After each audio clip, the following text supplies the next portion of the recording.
कोल्हापूर जिल्ह्यातील 5 मतदारसंघातील 44 मतदान केंद्रांवरच्या ईव्हीएमची तपासणी आणि पडताळणी होणार आहे। उमेदवारांनी केलेल्या तक्रारीची निवडणूक आयोगाने दखल घेतली आहे। जानेवारीच्या दुसऱ्या आठवड्यानंतर ही तपासणी आणि पडताळणी केली जाणार आहे।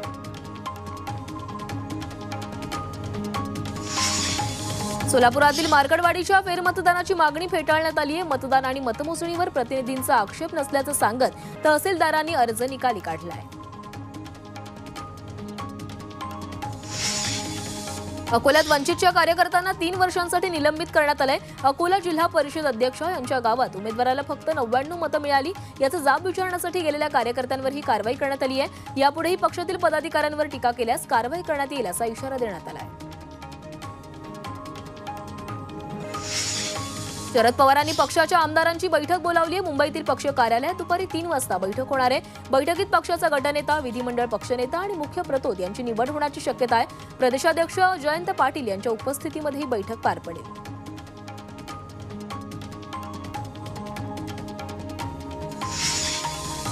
भाजपची नेता निवडीसाठी उद्या बैठक होण्याची शक्यता आहे। त्यामुळे सर्व आमदार आज किंवा उद्या मुंबईमध्ये दाखल होण्याची शक्यता आहे। भाजप विधिमंडळ गटाची उद्या दुपारी बैठक होईल आणि त्यानंतर सरकार स्थापनेला गती येईल असं कळतंय।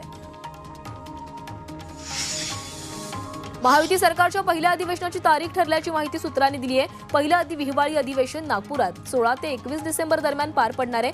नव्यानं निवडून आलेल्या सरकारचं पहिलं अधिवेशन कमी कालावधीचं असेल अशी माहिती मिळते। शपथविधीच्या तारखेवरून संजय राऊतांनी भाजप नेते चंद्रशेखर बावनकुळेंवर हल्लाबोल केलाय। शपथविधीची तारीख सांगणारे चंद्रशेखर बावनकुळे हे राज्यपाल आहेत का, असा सवाल खासदार संजय राऊतांनी केलाय। पंतप्रधान नरेंद्र मोदींच्या उपस्थितीत शपथविधी सोहळा पार पडणार अशी माहिती बावनकुळेंनी दिली होती। प्रभादेवी राडा प्रकरणातून अनिल परबांसह 48 जणांची निर्दोष मुक्तता झाली आहे। नारायण राणेंनी शिवसेना सोडल्यानंतर प्रभादेवी जाहीर सभा घेतली होती। या सभेदरम्यान मोठा राडा झाला होता।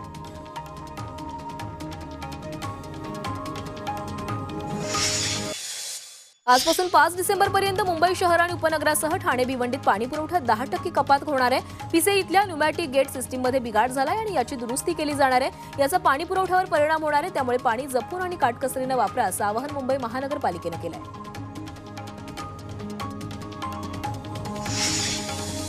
आजपासून व्यावसायिक गॅस सिलेंडरच्या किमतीत वाढ करण्यात आली आहे। 19 किलोच्या व्यावसायिक एलपीजी गॅस सिलेंडर मागे 16 रुपये 52 पैशांची वाढ करण्यात आली आहे। इंडियन ऑइल कॉर्पोरेशन गॅसच्या किमती वाढवल्यात। एका सिलेंडरची किंमत 1771 रुपये असणार आहे। नोव्हेंबर महिन्यात देशात तब्बल 1,40,00,000 लोकांनी विमान प्रवास केलाय। हा भारतीय विमान क्षेत्रातील प्रवासी संख्येचा आजवरचा उच्चांक आहे। 1 नोव्हेंबर ते 29 नोव्हेंबर दरम्यान देशात एकूण 91,728 विमान फेऱ्या झाल्या। मुंबई गोवा महामार्गावर कशेडी बोगद्यातून वाहतूक पुन्हा सुरू झाली आहे। बोगाव हद्दीतील पुलावर गर्डर टाकण्याचं काम सुरू होतं, त्यामुळे वाहतूक बंद करण्यात आली होती। परंतु आता बोगदा सुरू झाल्यानं वाहन चालक देखील सुखावलेले आहेत।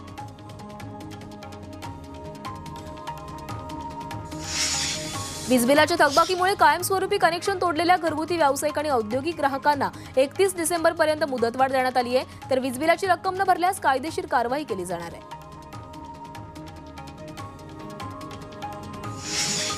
मालमत्तेच्या मौल्यवान अधिकारापासून जमीन मालकाला वंचित ठेवता येणार नाही असं मुंबई हायकोर्टानं स्पष्ट केलंय।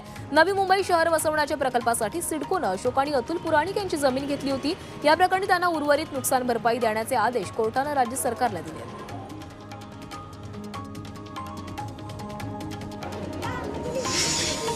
कोल्हापूर जिल्ह्यात 75,000 किलोवॅट सौर वीज निर्मिती केली जाते। केंद्र सरकारच्या अनुदानातून सौर छताद्वारे जिल्ह्यातील 3,151 घरगुती वीज ग्राहकांनी 11,300 किलोवॅट क्षमतेचे सौर छत निर्मिती यंत्रणा बसवली आहे। यातून दरमहा 23,10,200 युनिट सौर ऊर्जा निर्मित केली जाते।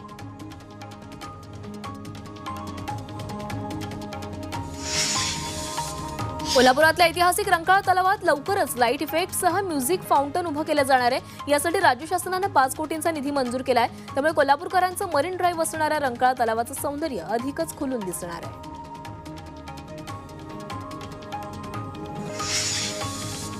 पश्चिम रेल्वेवर 10 विशेष एक्सप्रेस धावणार आहेत। प्रवाशांची अतिरिक्त गर्दी लक्षात घेत मुंबई सेंट्रल ते भिवानी दरम्यान विशेष सुपरफास्ट ट्रेन धावणार आहे। तर मुंबई उधाना दरम्यानच्या गाडीला 31 डिसेंबरपर्यंत मुदतवाढ देण्यात आली आहे।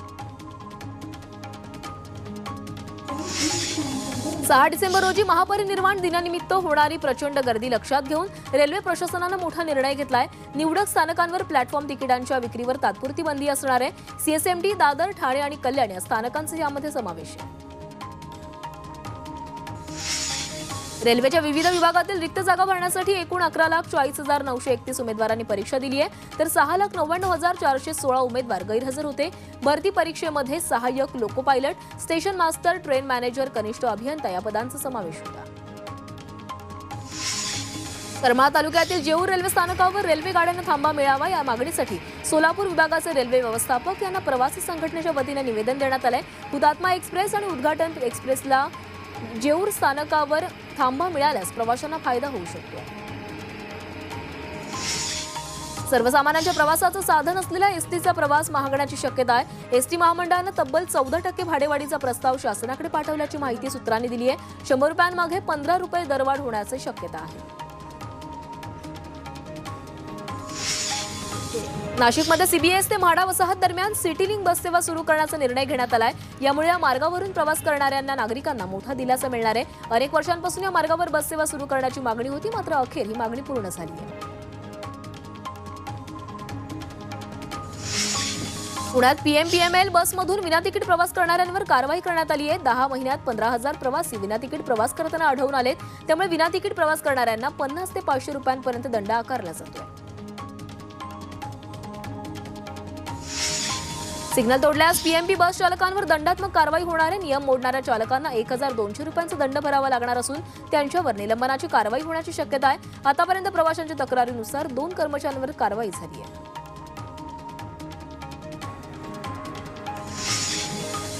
वसई तालुक्यातील प्रसिद्ध असलेल्या शंकराचार्य निर्मळ यात्रेला सुरुवात झाली आहे। ही यात्रेसाठी मुंबई, ठाणे, पालघरमधून हजारो भाविक दाखल होतात। आकाश पाळण्यासह विविध खेळ, वसईची सुकेळी, खजूर यासाठी ही यात्रा प्रसिद्ध आहे। 9 डिसेंबर पर्यंत ही यात्रा सुरू राहणार आहे। राज्यात झिका रुग्णांची संख्या 140 वर गेली आहे। सर्वाधिक रुग्ण पुणे शहरात असून तिथली रुग्णसंख्या 109 इतकी झाली आहे। त्याखालोखाल अहिल्यानगरमध्ये 11 रुग्ण, पुणे ग्रामीणमध्ये 10 तर पिंपरी चिंचवडमध्ये 6 रुग्ण आढळलेत। सांगली, मिरज, कोल्हापूर, दादर आणि मुंबई या ठिकाणी प्रत्येकी 1 झिकाचा रुग्ण आढळला आहे। मुंबईत दरवर्षी एचआयव्ही रुग्णांत वाढ होतीये। एचआयव्ही बाधित नवीन रुग्णांमध्ये 75% रुग्ण हे 15 ते 49 या वयोगटातील आढळून येतात। दरम्यान सध्याच्या घडीला मुंबईत 40,658 एचआयव्ही बाधित रुग्णांवर उपचार सुरू आहेत। एचआयव्ही बाधित आई असूनही 146 बालकं निरोगी जन्मली आहेत। योग्य खबरदारी घेतल्यानं 5 वर्षात एचआयव्ही मातेच्या पोटी जन्मलेल्या 147 बालकांपैकी 146 बालकांना संसर्ग झाल्याचं आढळून आलं नाहीये। लातूरच्या जिल्हा एड्स प्रतिबंधक आणि नियंत्रण पथकानं हे करून दाखवलंय। पॉर्नोग्राफी प्रकरणी ईडीने राज कुंद्राला समन्स बजावले। राज कुंद्राला पुढच्या आठवड्यात चौकशीला हजर राहण्याचे आदेश देण्यात आले। ईडी राज कुंद्राची चौकशी करणार आहे।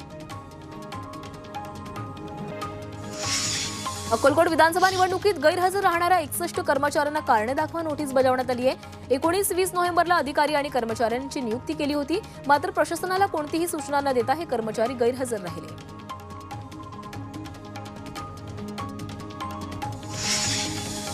स्वातंत्र्यवीर सावरकरांच्या रत्नागिरीतल्या वास्तव्याला 100 वर्ष पूर्ण झाली आहेत। या निमित्तानं रत्नागिरी जिल्ह्यातल्या शिरगाव इथल्या सावरकरांच्या निवासस्थानी शिवसेना नेते उदय सामंतांनी भेट दिली आहे। यावेळी त्या ठिकाणी असलेल्या वस्तूंसंदर्भातील माहिती देखील त्यांनी जाणून घेतली आहे। वाशिमच्या लोणी इथल्या संत सखाराम महाराजांच्या 146व्या पुण्यतिथीनिमित्त केंद्रीय राज्यमंत्री प्रतापराव जाधवांनी त्यांचं दर्शन घेतलंय। देशासह राज्यातील भाविकांना सुदृढ आणि निरोगी ठेवण्याची प्रार्थना संत सखाराम महाराजांच्या चरणी करण्यात आली आहे। अमरावती जिल्ह्यातील कौंडण्यपूर इथल्या वर्धा नदीपात्रात नौका स्पर्धेचं आयोजन करण्यात आलं होतं। महाराष्ट्रात प्रथमच असा अनोखा उपक्रम आयोजित करण्यात आला। याला उत्स्फूर्त असा प्रतिसाद पाहायला मिळाला। लातूर जिल्हा पोलीस दलाकडून 28वी लातूर जिल्हा पोलीस क्रीडा स्पर्धेचं आयोजन केलं होतं। यामध्ये संपूर्ण लातूर जिल्ह्यातील पोलीस अधिकारी आणि अंमलदारांनी सहभाग घेतला।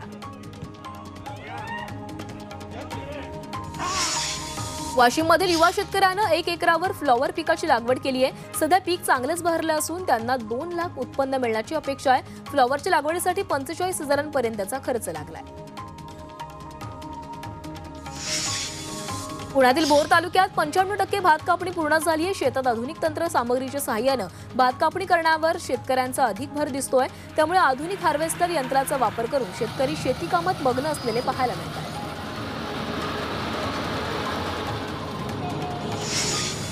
वाशीच्या एपीएमसी मार्केटमध्ये डिसेंबरपासून द्राक्षांच्या हंगामाला सुरुवात होती, मात्र परतीच्या पावसामुळे द्राक्ष छाटणीस उशीर झाल्यानं बाजारात डिसेंबर अखेरीस द्राक्ष दाखल होणार आहेत। नाशिक, तासगाव, सातारा, सांगलीमधून द्राक्षांची आवक होते।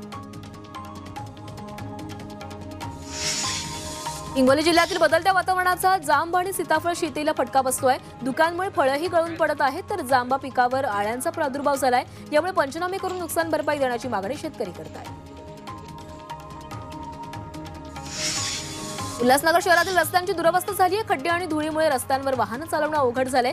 खड्ड्यांमुळे अपघाताचं प्रमाण वाढलंय, तसंच धुळीमुळे श्वसनाच्या आजारातही वाढ झाली आहे। त्यामुळे रस्त्यावरून प्रवास करताना नागरिकांना तारेवरची कसरत करावी लागते। भंडारा जिल्ह्यातील लाखांदूर तालुक्यातील सोनी ग्रामपंचायत परिसरात अस्वलीचा मुक्त संचार दिसून येतोय। अस्वलींच्या वावराचा व्हिडिओ सीसीटीव्ही कॅमेऱ्यामध्ये चित्रित झालाय। अस्वलाच्या वावरामुळे गावकऱ्यांमध्ये भीतीचं वातावरण आहे।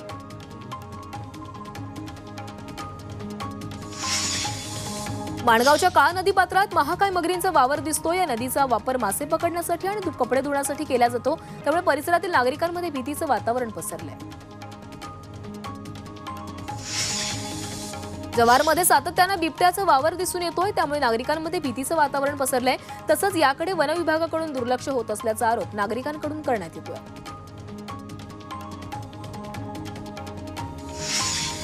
बीड जिल्ह्यातील माजलगाव सार्वजनिक बांधकाम विभागात अधिकारी नसल्यानं शेकापच्या कार्यकर्त्यांनी अधिकाऱ्यांच्या खुर्चीला हार घालून लक्षवेधी आंदोलन केलंय।